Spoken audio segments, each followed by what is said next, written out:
Good afternoon, everyone. Welcome to another Toolkit Tuesday. Today, it's really exciting. I get to talk to some of my favorite people today. So you are here to learn about assistive technology, UDL, and multi-tiered support systems in a large urban school district. Today is October 25th. So we're happy to have you here with us today.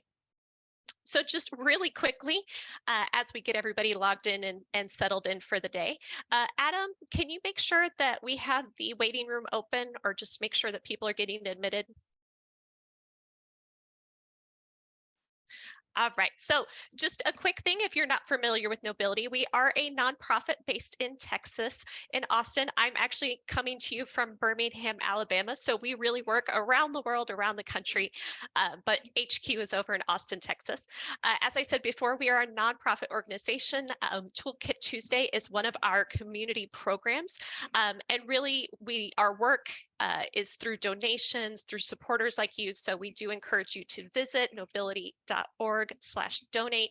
And then this is just a highlight of some of those community programs that we provide, including Toolkit Tuesday, of course, which is today, the K12 Access Toolkit, which is a revamping and reutilization of some tools that we've already had, such as our @Star 2.0. Our @Star program. So that is our very large module course that walks you through AT evaluation and consideration processes, but then also combining, updating that, but then also looking at bringing additional materials and resources such as these Toolkit Tuesday recordings, our K12 Access Summit.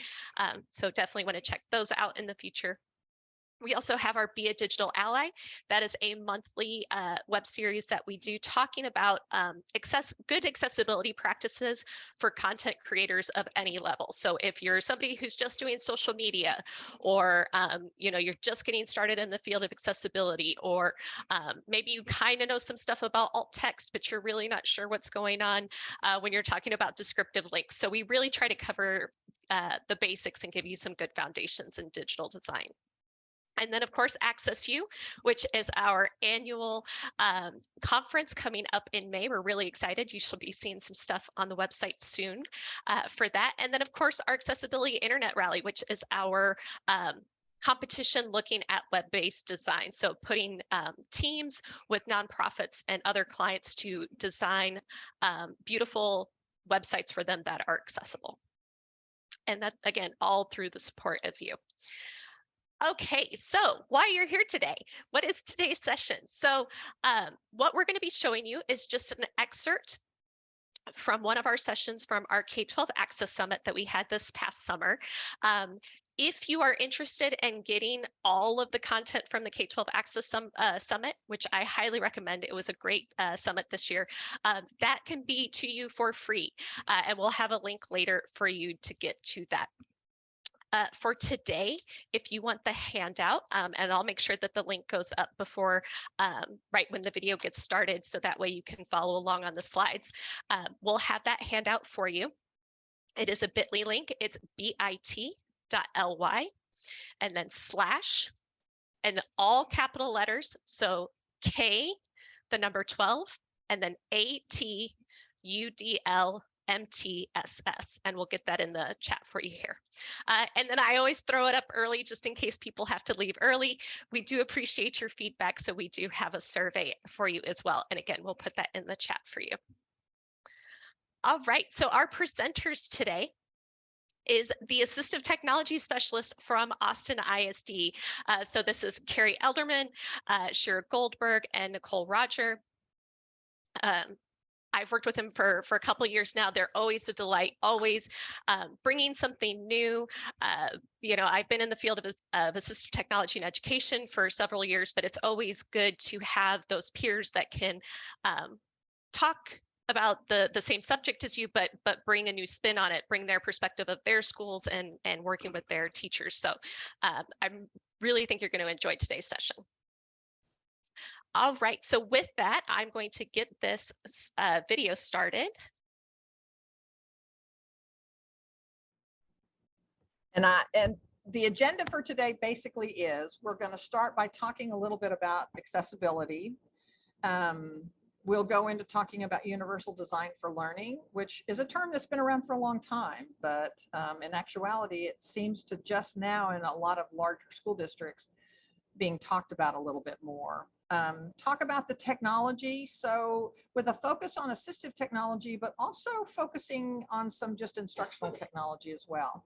And then we're going to end with a little student scenario where we'll give you kind of a student that we've made up. And then with all of these constructs that we talk about, UDL and the technology and the accessibility, kind of try to figure out where would this student fit? What are some things we might want to do with this student as we move forward? So getting into the session. So when we talk about accessibility, accessibility is shaped by what we need to do, our interactions with the environment, and our personal preferences. Educational materials are accessible to students with disabilities if they are able to acquire the same information, engage in the same interactions, and enjoy the same services as a student without disabilities. So contrary to assumption, digital does not mean accessible.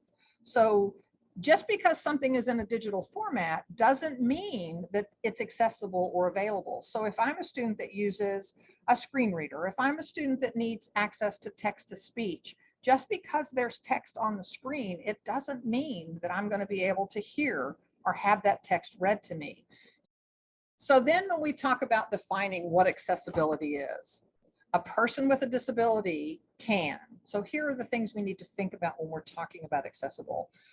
Is acquire the same information, engage in the same interactions, enjoy the same services as a person without a disability. The key being that it's in an equally effective, equally integrated manner and substantially equivalent ease of use. So to me, that's the key. That's where we really have to look at and think about, is that it's acquiring the information, it's engaging in the information, and it's enjoying the same services, but it's also that it's in an equally effective manner and equally integrated. So if I'm in a classroom with students that are all watching a video on the screen and I'm hard of hearing, have difficulty hearing something that's on a screen, I may be able to see it. I'm in the environment, I have access to it, the video is there, but without captioning, it's not equivalent. It's not an equivalent ease of use for me. I'm not hearing everything that the video is displaying. So it's not effective for me. It's not accessible for me. So just some things to think about when we talk about accessibility and what it means. So things to think about when you think about AT and accessibility. Digital accessibility features are built in now to a lot of the devices, and many of our school districts have gone to a one-to-one technology initiative. I know in our school district, all of our K2 students are one-to-one with iPads, and all of our 3 through 12 students are one-to-one with Chromebooks. A lot of that came out of what happened when we were in COVID. Students needed access to technology in order to be able to access their curriculum virtually. So there are a lot of accessible features that are built into provided devices that can be considered assistive technology and will support students. However, for a lot of students, even those things that are built in might need to be customized, or we might need to look at a different kind of device or a different program that might need to be added so that those students can continue to interact successfully with digital instructional materials. And in a perfect world, those digital instructional materials have also been created with accessibility in mind so that our assistive technologies can work, because not all digital materials will work even with our best assistive technologies. But if we're designing our curriculum and our materials at the get-go and thinking about accessibility and those kids that we have in our classroom that may be needing or are using assistive technology to have text read to them, to be able to use their voice to express their comprehension, those kinds of things, then that makes those assistive technologies even that much more effective for us. If we're thinking about accessibility when we create the materials, then the assistive technologies have a better chance of working. And so Next thing we have to talk about is removing barriers. So how do we start to remove some of those barriers that we find when we're talking about things that are accessible and students that are using technology or assistive technology? So some of the things to start thinking about are, what are the specific tasks that the student struggles with that don't reflect his or her abilities? So what we see so much of in our school district are, of course, students that are struggling with reading and with writing tasks. And that is where the technology can really support and benefit those students. But we have to narrow those tasks down. We have to really look at what are the specific tasks. Just to say reading is a task, there's so many components of a reading task. We really need to think about what are the areas specifically. Is it fluency? Is it decoding? Is it comprehension? Is it all three? But what are those areas where students are struggling? And the same thing when you talk about writing. What are those specific areas that they're struggling with? Is it mechanics? Is it just making something legible on a piece of paper? Or is it beyond that? Is it not only legibility, but also the structure and the composition of writing and putting sentences together and spelling? So it can be a combination of things. It can be one or two things, or it can be many things. And then you look at, what are your accommodations? So how are you accommodating the student in class? What are the things that you're doing to differentiate the learning in the classroom that are maybe supporting some of those areas where students are struggling?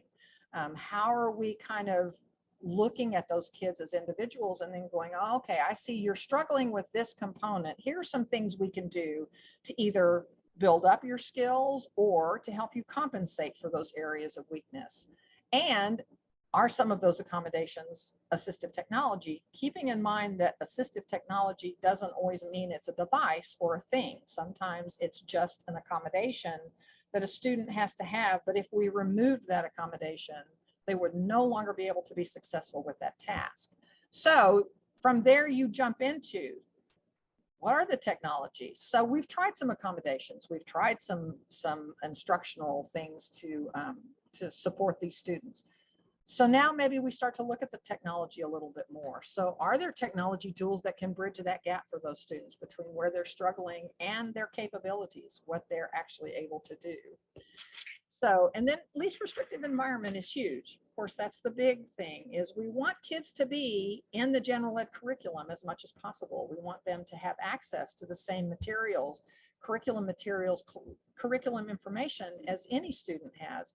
So least restrictive environment becomes very important in this. And if we remove these barriers, if we look at those tasks, if we look at those accommodations that we're providing, if we consider the technology that might be available, does that help that student then become or have the ability to be in that least restrictive environment? Are we leveling the playing field? Are we removing those barriers for those students?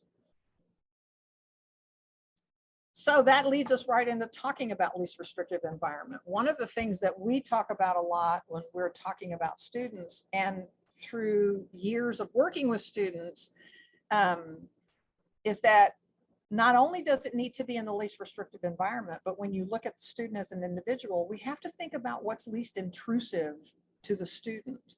So it's least restrictive environment, but it's also at the student level, what is it we can do that makes them as typical as they can be? When you talk to a lot of students, one of the things that has happened in the past, especially when we didn't have one-to-one initiatives and we didn't have all students using technology, is many times the kids with disabilities were the ones that used the technology. They might be the only ones in the class that had a computer or had some sort of a device. And it made them stand out. It made them different. And that is something that students have, it's very much a part of who they are as kids, is they want to be like everybody else. They don't want to be singled out. So when we look at accommodations and we look at technology supports, we have to consider how intrusive are we being to that student and in that student's environment. So yes, we may be providing him something that gives him equal access to that curriculum that really does level the playing field. But if he stands out so much from everyone else and he's not as accepting or not as willing to participate with the device, we kind of have to take a step back and see what we can do and kind of honor that. So stepping from low to high tech, don't immediately go to the thing that's the most intrusive. Are there things that are built in? So on a Chromebook, there are accessibility features.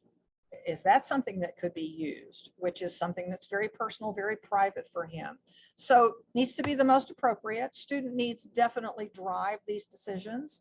But we need to consider that as part of the least restrictive environment, is being as unintrusive into the student's world as we can as well, but at the same time making sure that we're trying to meet their needs.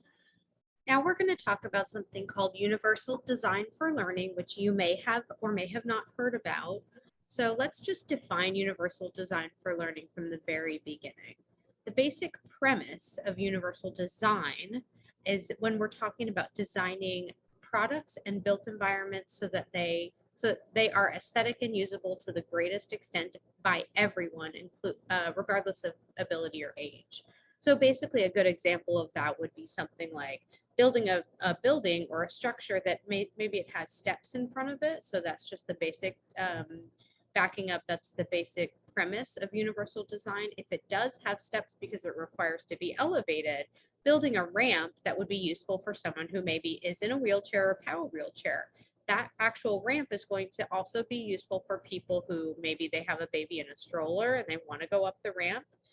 Or maybe it's just someone who prefers walking up a ramp as opposed to going up steps. That would be a universally designed structure. So when we talk about universal design for learning, we're applying that same approach to teaching and learning in the classroom. So the definition of UDL, as we're going to call it going forward, is an approach to teaching that works to accommodate the needs and abilities of all learners and works to eliminate unnecessary barriers in the learning process. So this is going to get into great detail, and we're going to use a lot of resources from the UDL, the CAST Center on UDL. It's cast.org, and you can see it down there in the resources. The 3 learning guidelines for UDL are engagement, including the affective networks for the why of learning. So engagement includes affect, which represents a crucial element to learning. So that would be their feelings, students' thoughts. Learners differ markedly in the ways that they can be engaged or motivated to learn. There are a variety of sources that can influence individual variation in affect, including neurology, culture, personal relevance, subjectivity, background knowledge, a ton of other factors that are related to affect and psychology of each student. And in addition, in terms of affect, some learners are highly engaged by spontaneity and novelty if you show something and surprise a group of students with something. And some other students or learners are frightened or really disengaged by spontaneity and they prefer a strict routine. So basically, in reality, there is not one mean of engagement that will be optimal for all learners in all contexts, and we need to provide multiple options for engagement for all learners. The second principle and learning guideline for UDL is representation. So this represents the what of learning. And in terms of details for this, representation for us in UDL means learners differ in the way that they perceive and comprehend information that's presented to them. So a student or learner with a sensory disability like blindness or deafness, a student or learner with learning disabilities, or language or cultural differences, they all require different ways of approaching the material and approaching the content. So some students will grasp information quicker or more efficiently through visual representations. Some require means for auditory representations rather than printed text. And it really needs to be different and multiple for all the students and learners in our classrooms. And so really in summary, there's not one means of representation or not one means of having the what that is optimal for all learners, and we must provide options for representation or the what of learning for all of our learners in our classroom. The last principle of UDL for learning is the action and expression, so the how of learning. Learners differ in ways that they can navigate a learning environment and express what they know. So students with significant movement impairments, like a student who might have cerebral palsy, they would require assistive technology to be able to express what they know and have the action of learning be accessible to them. A student who has organizational impairments or executive functioning difficulties, or a student with a language barrier, they're going to approach their learning all very differently. And in short, and in reality, we really need to provide multiple means, just like the other two, of action and expression, and that will be optimal for all learners, providing options. This is the CAS Center for UDL's graphic of what they use to get into more detail for the engagement, representation, and action and expression. So we're going to go through some of the details of this. And what I want you to know is that UDL is a concept that contains an XY axis. It's basically a graph with so many different points, so many details, and it's a total continuum. So within, if you go to the CAS website and you can click in within any of these different little tiers, there's so much information. So if you take this, anything away from this presentation, go into the CAS website in their UDL page and explore this information. For our purposes, we're just going to do a high-level overview of this concept of ADL, and then we're going to talk about how AT fits into UDL in the classroom. So there's these three pillars that we have of UDL in the classroom. We've got engagement, as I said, and then representation and action and expression. The X-axis at the bottom includes the goals. That is achieving learners who are purposeful and motivated, resourceful and knowledgeable, and strategic and goal-directed. Going over back to engagement at the beginning, engagement includes recruiting interest. So we need to be sparking excitement and curiosity for learning. That includes providing choice, autonomy, and opportunities for authenticity for our learners. We also want to make sure that we're sustaining effort. We want to heighten relevance of the information for our learners and provide opportunities for self-regulation. So we're trying to harness the power of their emotions and trying to engage their motivation in their learning. So when it comes to representation, we start with perception, having ways to interact with flexible content that doesn't depend on a single sense. So not just a page of text that has to be read and no other way to interact with it. We need to be able to provide other ways to interact with the content and the information, whether it's auditory or whether it's tactile in some way or kinetic even. Language and symbols is another important part of representation. We need to be able to communicate to our students and our learners through languages that create a shared understanding. So we need to provide definitions, be very clear about what it is we're asking them in terms of the content of the learning, a translation if that's needed, even examples if that's needed for students, and picture representations as well. So symbols and language. And then the last part of representations is comprehension, constructing meaning and generating new understandings for comprehension. So we need to provide background knowledge. We need to provide generalizations, whatever multiple means students and learners require to be able to comprehend. And then to express their learning in our last and final little pillar of UDL is multiple means of action and expression.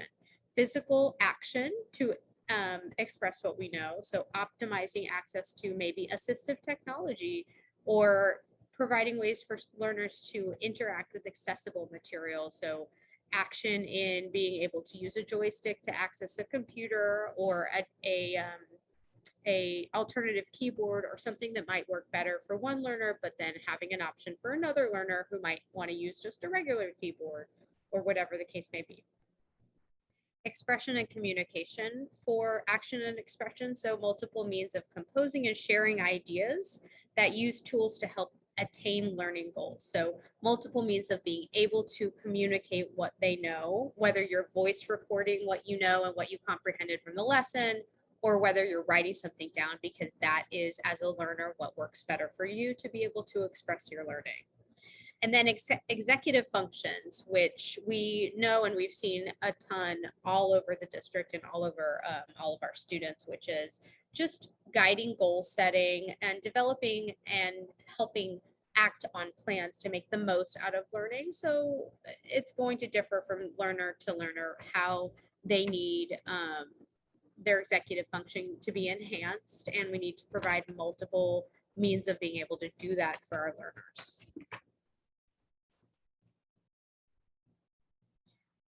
UDL in the classroom looks a lot of different ways.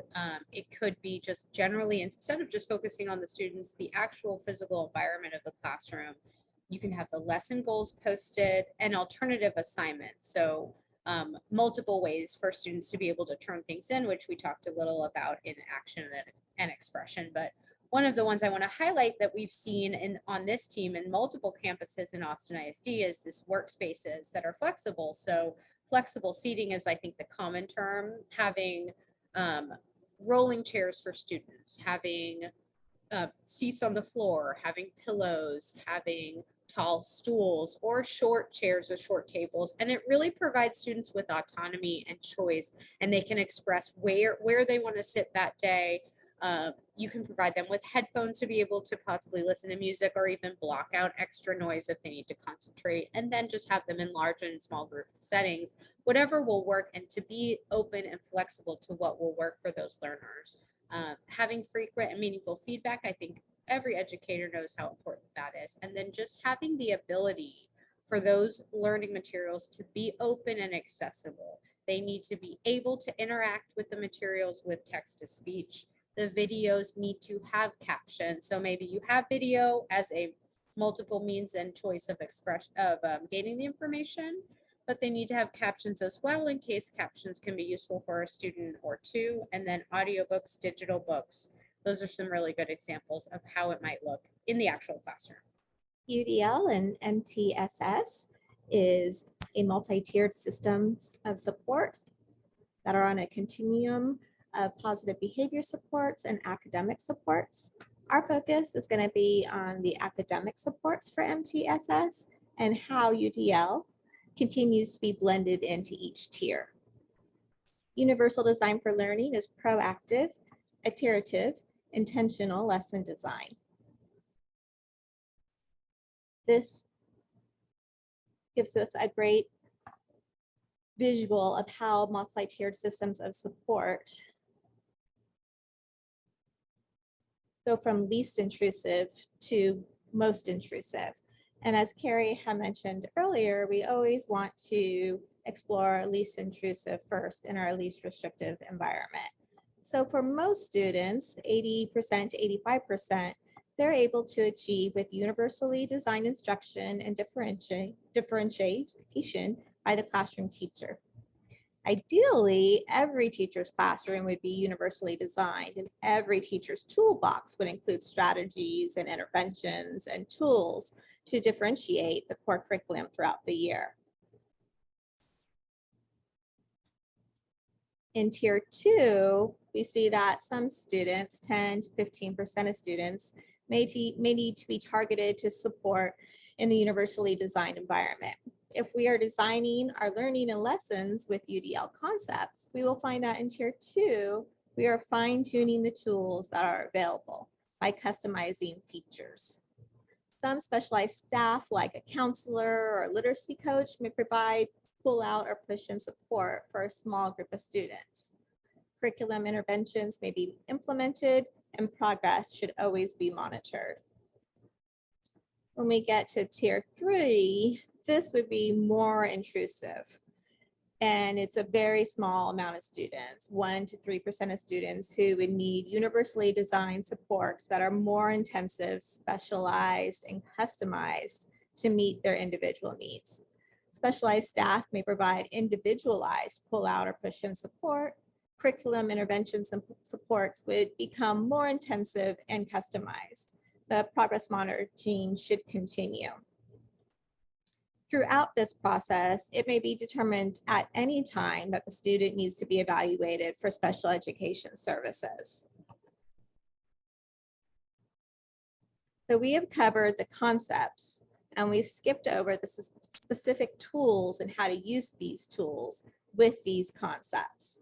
So now we're going to get into the actual technology tools.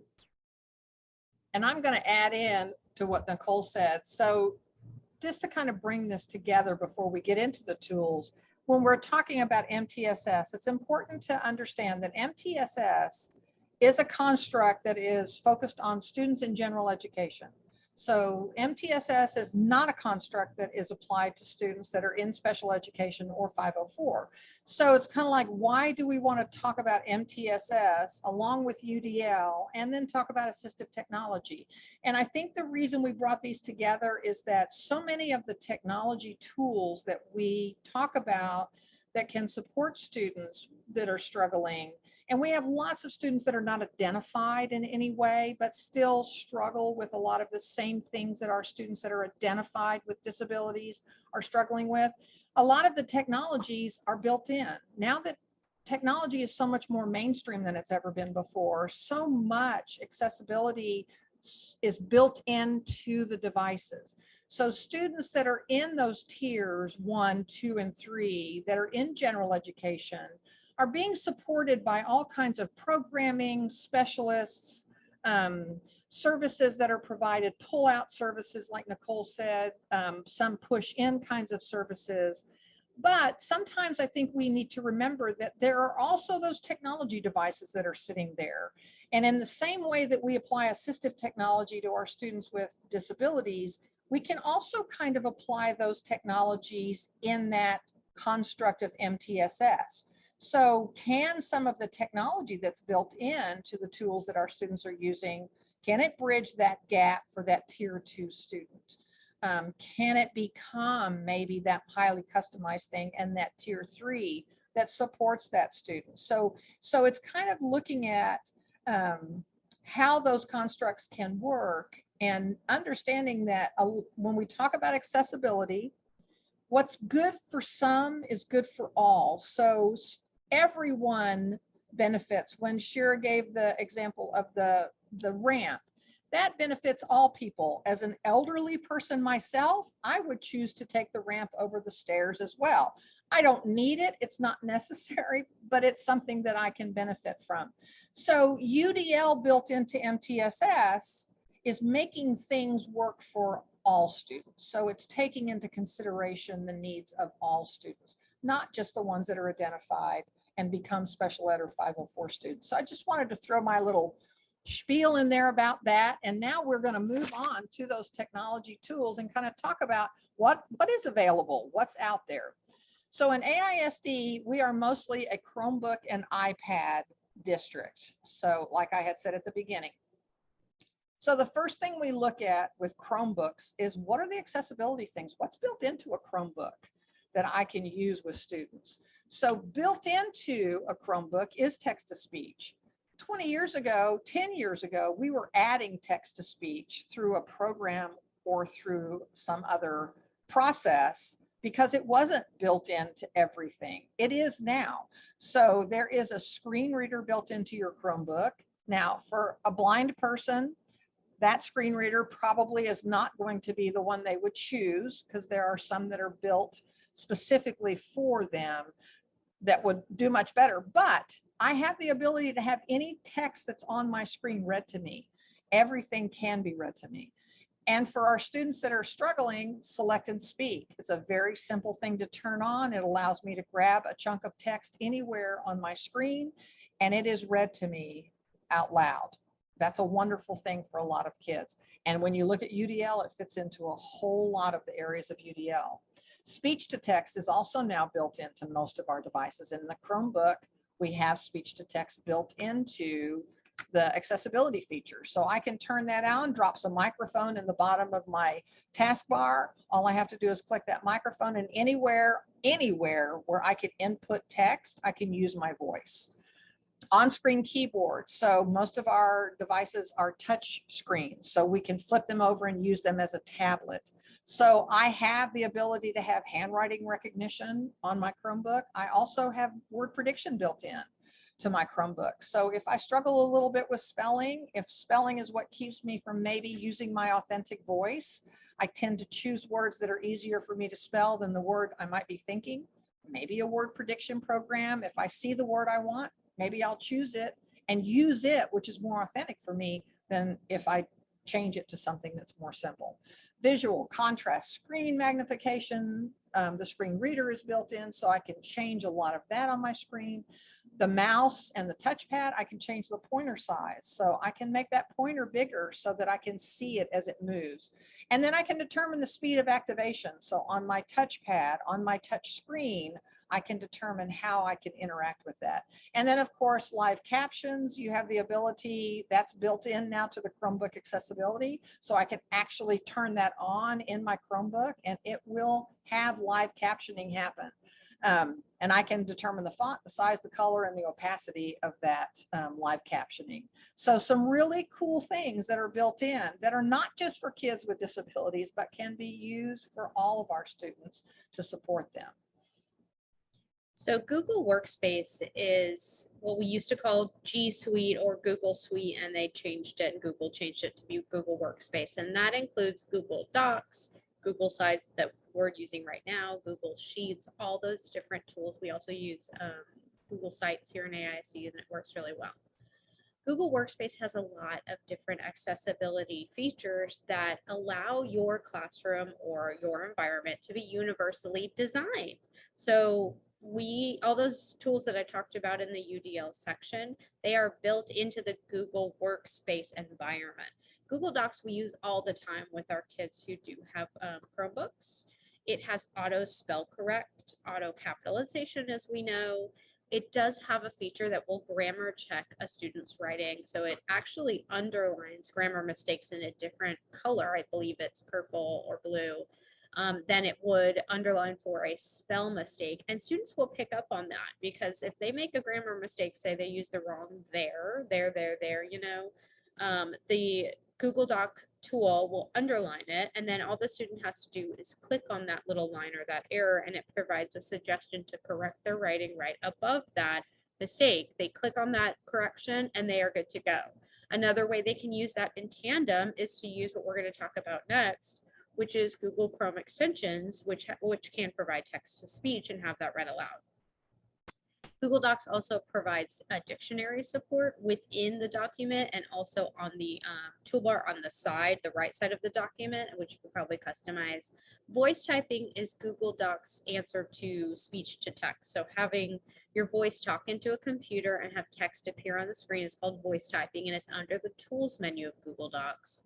And then Smart Compose is something we use all the time with students in AISD as well. They figure it out on their own. I mean, what it does is it provides text suggestions in light gray letters when they're typing, and students can click on the tab or click on the document and have all those words filled in for them.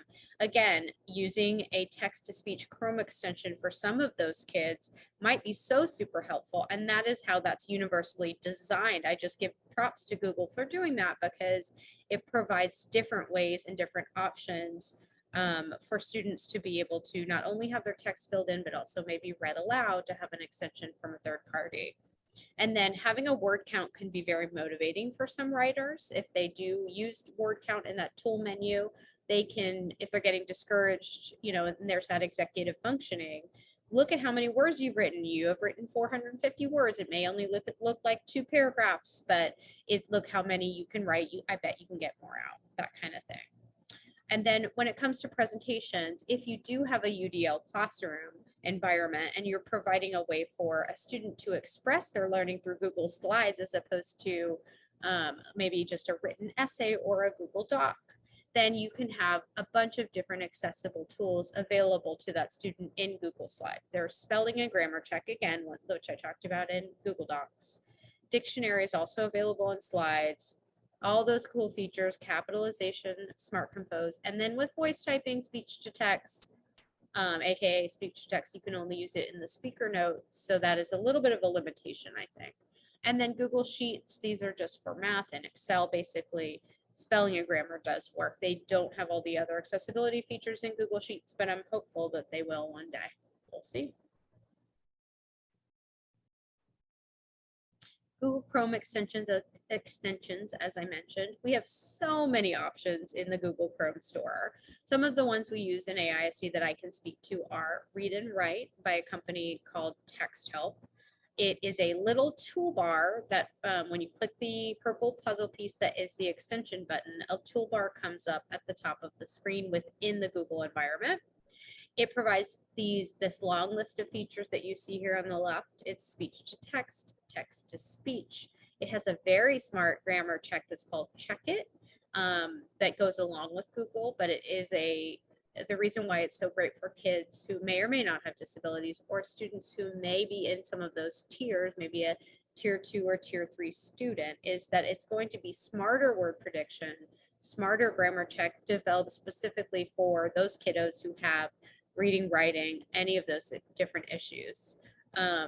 It also has study tools, including highlighting and also screen masks. So helping students maybe with dyslexia or reading differences focus on the text that they are reading aloud at that time. Study tools for highlighting, including collecting highlights on a separate document and then reviewing those. It also does that with vocabulary. It can create a vocabulary list for students and put that on a separate document from a Google Doc with definitions, with picture support. It's very universally designed. It's very accessible. We use it all the time. Orbit Note comes along with Read and Write. I believe it's a separate edition if you are looking at paying for something like this. It will allow PDFs to be OCR'd, which is not really a verb, but it's called OCR, optical character recognition. It allows PDFs to be interacted with by a computer and have text to speech. So having that PDF be read aloud if it's a picture of text, and then also allowing other things to interact in the tools for the computer with that text. So having masking to highlight the words you're reading and then taking a snapshot of text. The answer on the other side of, there's another company called Don Johnston. So their answer to Orbit Note is Snap and Read. It provides all those features that I was talking about in terms of PDF accessibility. So text to speech for PDFs. Also, it provides text leveling. So that might be if there's a complicated word, instead of using, for example, the word complicated, it would use simple, and it would translate that word for that student to make it more accessible for that learner. Co-Writer Universal is also from Don Johnston, and it provides very, very, very smart word prediction for students. It can be added as a Chrome extension with topic dictionaries that are very smart. Basically, if you turn on a dictionary about dolphins, it'll predict words about dolphins in that word prediction, and you can turn it back off. And then Grammarly is very commonly used for spelling and grammar correction, and Cami provides PDF annotation, making notes on those PDF documents, which is really helpful for students.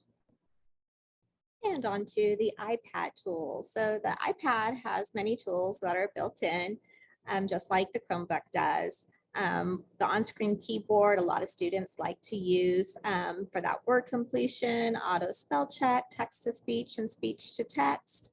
On the iPad, the Notes app is commonly used for that scanning and annotation, along with word processing. Google Docs is available for word processing.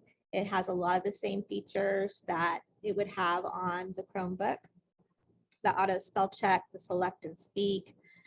We also want to look at the Read and Write keyboard that's available on the iPad, just like it would be on the Chromebook.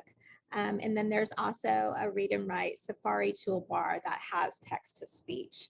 The word prediction that is part of the iPad's operating system and the word prediction that's part of the Read and Write keyboard is structured a little bit differently, but works in a similar way. One of my favorite tools that's available on the iPad is Guided Access.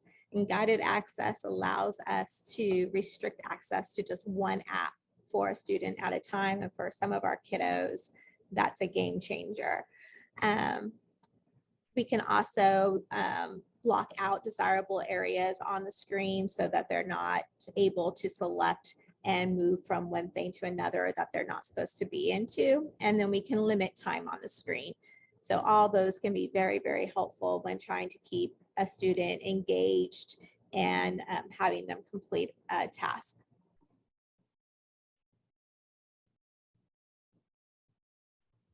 So we've talked a lot about the tiers. We talked about UDL, and we talked what supports when, where. And so we have a student scenario for you. So we're going to talk about Janae. In 3rd grade, she was doing really well, but she struggled with fluency when reading. She was able to understand what she read and always did well with comprehension questions, especially multiple choice.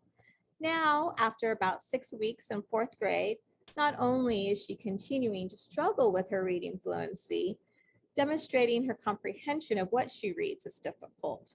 Along with that, her writing has become a new struggle. Her handwriting is legible on paper, but she is struggling with responding to comprehension questions when asked to write a sentence or short paragraph answer.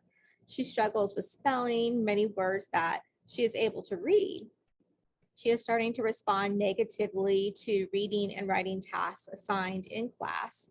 The teacher implements several supports to help her complete the reading and writing assignments. So what we want to think about now is what strategies and interventions could be considered. There we go. Sorry, I was busy answering questions in the chat. So I'm going to put that screen back up because I want to make sure that we have a chance to look at that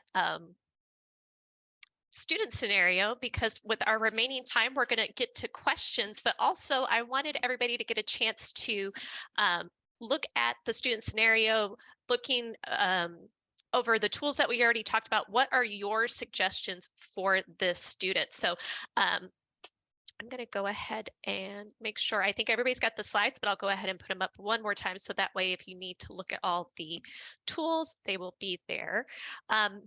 But if you have questions, feel free to jump on the mic. There's one about making a simple tool that they can use to create a PDF file for website visitors. That one I'm not sure about. I think that's going to have to be one of those things where the web developer on that site might need to do something. So like if I'm going to like a lesson plan generating website, you know, if I can just plug in all my stuff and you know, print out a lesson plan, that one I think would have to be very careful to how it's coded to make sure that when it's generating that PDF, I don't know if there's a simple, I haven't heard of a simple way to make sure that that gets generated into a PDF, but if you need more info on that, please email us at events@knowbility.org, and we can always chuck that over to our accessibility services team. They may have some more information on that specifically if you're looking for the website to generate the PDF file like that. So, well, Carrie and Shira, you're here with us. And I had a quick question for you while everybody was looking over their strategies. I think for me, when I'm thinking about assistive technology and universal design for learning, and of course, multi-tiered support systems, what is your advice in terms of documenting for these students? Because I know for me, when I was in classroom settings, you know, we all have a Chromebook or we all have an iPad. So then people forget to pay attention and document what's actually working for the student. So then that way, when they are going through these tiers, you know, are people paying attention to what's actually working for the students? I didn't know if you had any thoughts on that. Sure. Do you? There are a lot of different ways that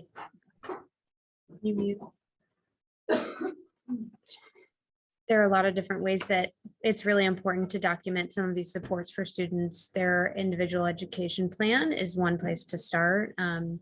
They definitely need to have it documented if they need specific supports in all the different areas that are required by law, that they have that documented. For example, the present levels of academic functioning section need to include any AT or accessibility supports that they may need to have. There's usually a specific assistive technology section in individual education plans. And then also in the deliberations, which is like a summary of everything that happened at we call them ARD meetings in Texas. So an IEP meeting basically, and then also perhaps it might be necessary to put AT or any accessibility supports in goals. So making sure that you mention in a goal, X student needs to use their XYZ AT support or XYZ tool to achieve this and this reading goal, 7 out of 10 times, for example. Does that answer the question? I think so. I think it was just one of those things where I think people forget to document. So I think it was one of those, I wanted to make sure that we remind people about those. It's important, and especially if the student is starting here, but maybe going to a different school or maybe going to a different school district, even all that stuff needs to be well documented so that everyone's well informed about, and nothing gets lost in translation between. Exactly. All right. Oh, great. We've got some ideas generated on our meeting chat. Oh, there was a question about the slides. If you're having problems with it, we'll go ahead and make sure that we send you a copy directly on that if you're having some problems with the download button. We have one that says audio use of books, or to have audio books, speech to text. We have another one, co-writer, right, which has the word prediction and the spell check, a snap and read for the text to speech, since she can comprehend well when read aloud. Oh yeah, also another good one, read naturally live for the reading fluency. So great suggestion on that, thanks. Yeah, those are great ideas. And keeping in mind that those are all things that students can be independent with. So she can be kind of her own advocate for those things. And because so much of that now, when you talk about UDL, it's there, it's built in, it's right there. All she has to do is turn those features on, and that student, she has access to them. And then she uses them when she feels like she needs them, they become her tools as opposed to, and I think that's really important for kids. It doesn't always have to be something that we add. A lot of times those built-in tools, especially for these kids that struggle with reading and writing, can be enough. And can meet their needs. The thing that we're finding, what I'm finding a lot, that since we're no longer in the COVID era of having to be sequestered and not at school, is I'm seeing teachers go back to more and more paper pencil, and the computers now are not being used as often. And that's very disappointing, and hope that's not a trend everywhere, that maybe it's just a little bit of a knee-jerk reaction to being back in class, and we're going to go back to that technology, because we made some real strides for these kids that struggle when we got those devices in those classrooms. So hopefully we'll continue to see that improve. Yeah, well, and I think that goes back to as well that idea of how are we documenting that progress and growth, and are we attributing it to the right factors? And maybe it's one of those things where once the teacher starts pushing paper and pencil within that first quarter, that first semester, if grades drop low enough for somebody to go, hey, wait a minute, what changed? What isn't working? Why? What do we need to go back to? Oh, we had another suggestion, having her interactive both speech, text, speech to review understanding for comprehension. So again, another great idea there. So, well, I could just have this conversation for forever with you ladies, but I'm gonna stop my share real quick so I can swap over to our screen. But please feel free to add additional suggestions for ideas as we wrap up. If there's any other questions, that's not necessarily what we're talking about in terms of our student scenario, either how training or anything like that, that the team at Austin ISD had to put in place, because I know just handing kids a Chromebook isn't necessarily going to be sufficient either. So feel free to drop your questions in. I'm going to run through the last couple of slides while y'all frantically type away. So, oh, yes. So just a reminder, this was a session that was recorded during our Access Summit this past summer. We have over 12 hours of content available. That is including 2 deep dives provided from CAST, who provided that lovely definition that we talked about earlier. They do some really nice discussions about, accessible educational materials, but also a really good session on how to help your schools and your district systems work with each other. So it's not just SPED working on by themselves. It's not just IT. It's how do you make sure everybody's on the same page together. We had some great national keynotes as well, and sessions like the one from Austin ISD. So if you are interested in having access to those are all in our Learning Center. So you just need to send us a or to complete our submission form, and it is bit.ly/K12 Access Summit Interest, and it's going to be a capital K, a capital A, capital S, capital I, and I will go ahead and put all of that in the chat here for you. All right, and then lastly, of course, we have our feedback for October. And just a heads up on this one, we're kind of playing around with our time slot here, because we know sometimes lunch works for some people, but not everybody, and we have lots of time zones. So when is a good, when is lunchtime for everybody, or when is an actual good time for people to meet? So if you do complete the survey this month, we do have a question specifically asking, what time would work best for you? Are you like me? And if it's at 7 a.m., great, I love it. Or maybe you prefer to be a night owl, or maybe something in between. So we do recommend you give us that feedback on this month's survey. And then lastly, just to let you know about our next upcoming session in November. I'm really excited about this one. We had to do a quick change of schedule this month, but that's okay because it worked out for us. This will be Ken Hawthorne, who works over at the ACE Academy, and he's a I almost said space maker, but not quite. It's a maker space. There we go, over at ACE Academy. And he's been doing some great work with STEM curriculum and STEM activities for the kids over at ACE, as well as working with the Texas School for the Blind, and making those STEM curriculum more accessible for students with disabilities. So please check that out. The bit.ly will take you to the Humanitics.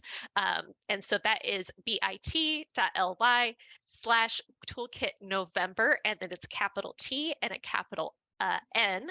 And then ladies, was there anything else that we forgot to talk about? I'm not seeing any other questions in here other than just, people had a good time as we anticipated and expected. No, I just appreciate everybody's attendance and hope you got some good information. And Jessica knows how to get hold of us. If there are questions that come up afterward, let her know, and we're happy to respond in any way we can. All right. Well, thank you, everyone.